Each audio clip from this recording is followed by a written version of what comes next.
Hello guys, it's me Sunaina. और आज salon आते ही मैंने देखा कि हमारा सैलून पूरा डेकोरेट हो रहा था। वो इसलिए क्योंकि क्रिसमस आने वाला है। यूजुअली क्रिसमस पे हर साल हमारा सैलून प्रॉपर डेकोरेट होता है। ये लाइटिंग वगैरह लग चुकी थी, लेकिन ये अभी हाफ डेकोरेट हुआ था। अभी हमने फुल डेकोरेट करना था। और ये इतना सारा सामान था जो हमने अभी डेकोरेट करना था। ये गिफ्ट्स, क्रिसमस ट्री और भी बहुत सारी चीजें थी। अभी तो हमने डेकोरेशन शुरू ही की थी। और ये हमारी मैनेजर है शीजा। मैं आपको दिखाती हूँ, पूरा सैलून लाइट्स से भरा हुआ था। और हमें जिम्मेदारी दी गई थी कि हम क्रिसमस ट्री रेडी करेंगे। तो मैंने क्रिसमस ट्री ढूंढा कहाँ पर पड़ा हुआ था। देन फिर हमने उनको डेकोरेट करना शुरू किया। क्रिसमस ट्री को डेकोरेट करना सबसे ज़्यादा मुश्किल होता है, मुझे ऐसा लगता है, क्योंकि उसमें प्रॉपर टाइम देना होता है। ये गिफ्ट बॉक्स भी थे जिनको हमने दोबारा से पैक करना था, लेकिन ये हम बाद में पैक करेंगे। सबसे पहले हम क्रिसमस ट्री रेडी करेंगे। ये इसका स्टैंड था और इसको फिक्स करना मुझे थोड़ा मुश्किल लग रहा था, लेकिन फिर भी मैंने और आरजू ने मिलकर इसे फिक्स कर ही लिया। फिर मैंने इसे फिक्स किया। फिक्स करते ही डेकोरेट का सामान भी ढूंढना था, वो कहाँ पर था। हर चीज जो है वो, ये स्टैंड फिक्स ही नहीं होके दे रहा था। बहुत मुश्किल से ये स्टैंड फिक्स हुआ है। और डेकोरेट का सारा सामान जो है वो मिस हुआ हुआ था, क्योंकि लास्ट ईयर जब डेकोरेट हुआ था तो शायद हमने सामान संभाल के नहीं रखा और हर चीज बहुत ज्यादा मैसअप हुई हुई थी। बहुत कोशिश करने के बाद ये फिक्स हुआ है और ये स्टेबल हुआ है। उसके बाद इसकी जो जिस चीज से हमने इसे बांधा हुआ था फिश डोर से, वो कट ही नहीं रही थी। हमारे पास सीजर ही अच्छी नहीं थी। बहुत कोशिशों के बाद भी वो नहीं कट रही थी। फिर मैंने आयशा को कहा कि आप, और जब तक आयशा ने ढूंढ के लानी थी सीजर, उससे पहले ही ये खुल चुका था आरजू से। फिर हमने इसे खोलना शुरू किया। इसको खोलना भी काफी मुश्किल होता है, क्योंकि इसको प्रॉपर फ्लावर की तरह फैलाना होता है। ये इसको खुलने में भी हमें तकरीबन 1 से 1.5 घंटा लगने वाला था। तो मैंने और आरजू ने मिलकर इसको खोलना शुरू किया। एक बज पे ही बहुत ज्यादा टाइम लग रहा था और पूरा सैलून भी अभी डेकोरेट होने वाला था। खैर, आप लोग बताइएगा, आप लोग यूजुअली क्रिसमस की डेकोरेशन कैसे करते हैं। हमारे तो सैलून में हर साल पूरा सैलून डेकोरेट होता है। और ये मेरा तीसरा साल है राशिद सैलून पे, जो कि हम सैलून डेकोरेट कर रहे हैं इनके साथ मिलके। लेकिन सिर्फ क्रिसमस ही नहीं, 50% ऑफ होता है राशिद के हेयर कट पे, इसीलिए हम इतनी जल्दी जो है वो हमने डेकोरेशन शुरू कर दी है। मुझे पता है अभी क्रिसमस में बहुत ज्यादा टाइम है। आप लोग सोच रहे होंगे कि इतनी जल्दी क्यों डेकोरेट कर रहे हैं, लेकिन 1 दिसंबर से राशिद की डील शुरू होती है, तो इसलिए भी हम इतनी जल्दी डेकोरेशन शुरू कर देते हैं, ताकि क्लाइंट जब आए तो उनको एक क्रिसमस वाइब आ रही हो। क्योंकि ये डील जो है वो क्रिसमस के लिए, क्योंकि हर साल राशिद की डील लगती है 50% ऑफ, इसीलिए हम 1 दिसंबर से ही पहले ही डेकोरेशन शुरू कर देते हैं, ताकि 1 दिसंबर तक पूरा सैलून डेकोरेट हो जाए। और बाहर अभी तो एंट्रेंस भी डेकोरेट होनी थी। और ये क्रिसमस ट्री खोलने में मुझे और आरज़ू को इतना टाइम लग रहा था और ये इतना ज़्यादा टाइम टेकिंग था, इसमें तकरीबन हमें आधे घंटे से भी ज़्यादा लग गया। लेकिन स्टिल हमने इसे खोल ही जा रहे थे और ये ख़त्म होने का नाम ही नहीं ले रहा था। और इस पे बहुत ज़्यादा मेहनत भी लगती है और मैं तो थक गई थी इसे खोलते खोलते। और बाहर भी बहुत सारा सामान बिखरा हुआ था और हर बंदा ही कुछ ना कुछ सेट कर रहा था। एक और क्रिसमस ट्री रेडी होना था, जिसकी जिम्मेदारी खुरम भाई को दी गई थी। और वो भी बहुत बड़ा क्रिसमस ट्री था जो वो रेडी कर रहे थे। अभी तक मैं यही छोटा सा क्रिसमस ट्री खोल रही हूँ। और हमने एक और बच्ची को अपने साथ बुला लिया, ताकि हम जल्दी जल्दी ये खोल के वाइंड अप करने वाले हों, क्योंकि फिर आज क्लाइंट्स भी आने थे और हमने क्लाइंट्स के आने से पहले पहले कुछ ना कुछ चीजें रेडी करके रखनी थी। देन फाइनली हमारा ये क्रिसमस ट्री खुल चुका था पूरी तरह से।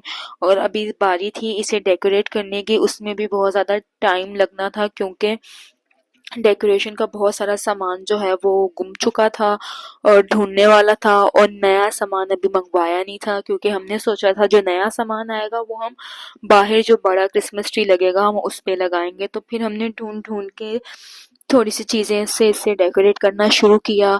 साथ साथ मुझे ये बच्ची पकड़ाती जा रही थी चीजें और मैं लगाती जा रही थी। इसमें से काफी सारी डेकोरेट पीस के जो हैं क्लिप्स भी नहीं थे, या कुछ लगाने के लिए, होल्ड करने के लिए कुछ नहीं लगा हुआ था। तो फिर हमने सोचा कि अब इस चीज़ का कोई ना कोई हल तो हमें निकालना पड़ेगा। तो हमने इनविजिबल पिन से इन्हें किसी न किसी तरह से अटका दिया।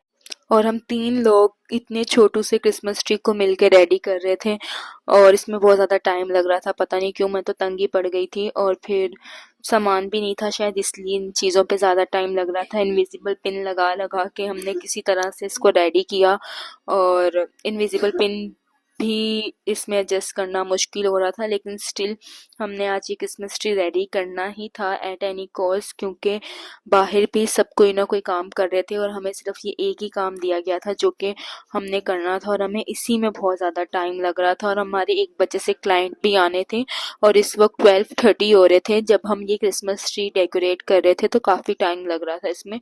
हम 11 बजे से आके पहले हमने सामान निकाला और ये क्रिसमस ट्री डेकोरेट करना शुरू किया। देन ये मैरी क्रिसमस लिखा हुआ एक बंच था जो कि मैंने सोचा कि इस क्रिसमस ट्री पे लगाएंगे, काफ़ी अच्छा लगेगा, लेकिन उसका भी कोई हुक नहीं था अटैच करने के लिए। तो मैंने हुक ढूंढे उसके ताकि हम इसे अच्छी अच्छी तरह अटैच कर पाए और मैंने आरजू को कहा कि आप नीचे से इसे जो है वो डेकोरेट करना शुरू करें और मैं इसको जो है ऊपर से डेकोरेट करती हूँ। तो ये मुझे साथ साथ सामान भी पकड़ाती जा रही थी जो कि मैं फिक्स करती जा रही थी और लगाती जा रही थी, क्योंकि इसी तरह ही ये जल्दी हो सकता था। अकेला बंदा तो इसे ख़त्म ही नहीं कर सकता और ये बाहर भी बहुत सारा मैसअप हुआ था, तो हमने कहा चलिए हम जल्दी से क्रिसमस ट्री ही रेडी कर लें। जैसे कि आप देख सकते हैं वीडियो में, ये क्रिसमस मैरी क्रिसमस लिखा हुआ भी बहुत क्यूट लग रहा था और अभी ये थोड़ा सा क्रिसमस ट्री अच्छा लगना शुरू हुआ था क्योंकि ये थोड़ी बहुत डेकोरेशन हमने कर ली थी, लेकिन सामान नहीं था तो इस वजह से हमें बहुत ज़्यादा टाइम लग रहा था और इनविजिबल पिन के साथ हम इसे फिक्स कर रहे थे। काफ़ी सारी चीज़ों पे हुक लगे हुए थे लेकिन काफ़ी सारा ऐसा सामान था जिन पे हुक नहीं लगा हुआ था, तो देन हम उन्हें इनविजिबल पिन से एडजस्टमेंट करके जो है वो लगा रहे थे और किसी ना किसी तरह से बस हमने सोचा कि इसे कंप्लीट कर ही दें आज, ये बस लग जाए कहीं ना कहीं। लेकिन मुझे नहीं लगता था कि ये आज कहीं ना कहीं लगेगा, क्योंकि मुझे नहीं लगता आपको वीडियो में दिख रहा है कि नहीं दिख रहा है, ये वाइट कलर बहुत ज़्यादा ही अजीब सा मैला सा लग रहा था, जो कि हमने आधा आधा से ज़्यादा डेकोरेशन जब कर दी तो फिर हमारा ध्यान गया कि ये तो थोड़ा गंदा सा लग रहा है। खैर मैंने फिर भी कहा कि चलिए हम डेकोरेशन फिनिश करते हैं, क्या पता ये उसके बाद अच्छा लगने लग जाए। और ये बेल्स भी मैंने किसी तरह से फिक्स की इनविजिबल पिन्स के साथ। ये बहुत ज़्यादा येलो लगने लग गया था और फिर मेरा दिल ही बुरा पड़ गया कि मैं इसे नहीं कंप्लीट करूँगी, लेकिन फिर भी मैंने कहा चलें कंप्लीट करके देखते हैं, क्या पता कुछ ना कुछ मैनेज हो जाए, कुछ ना कुछ लाइटिंग वगैरह लगे तो शायद ये अच्छा लगे। लेकिन ऐसा लग नहीं रहा था, फिर भी हम लोगों ने इसे डेकोरेट करना शुरू किया और ये लोग सामान देते जा रहे थे, मैं सामान लगाती जा रही थी। बहुत सारा सामान आयशा ढूंढ के ले आई थी, जैसे कि सेंटा क्लॉज थे, बॉल्स थी, गिफ्ट्स थे, छोटे छोटे से बेल्स थी, काफ़ी सामान था जो कि वो बच्ची ढूंढ के ले आई थी और फिर हम साथ साथ लगाते जा रहे थे इस पे। और फिर एंड में वो ही हुआ जिसका मुझे सबसे ज़्यादा डर था। ये बहुत ज़्यादा मैला लग रहा था, फुल डेकोरेशन होने के बावजूद भी इसमें वो वाला लुक नहीं आ रहा था। फिर हमने इसको साइड पे किया और सोचा कि एक नया क्रिसमस ट्री रेडी करेंगे। मिलती हूँ आपसे नेक्स्ट वीडियो में। बस यही हुआ हमारे साथ और अब हम ये एक नया क्रिसमस ट्री रेडी करेंगे और फिर मैं इसकी वीडियो आपके साथ शेयर करूँगी। हमारे साथ बहुत बुरा 2 घंटे पूरे हमारे ज़ाया हुए और अब हमने सोचा है कि हम ये वाला क्रिसमस ट्री रेडी करेंगे जिसकी वीडियो मैं आपके साथ नेक्स्ट वीडियो में शेयर करूँगी। Thank you, bye bye, thank you for watching.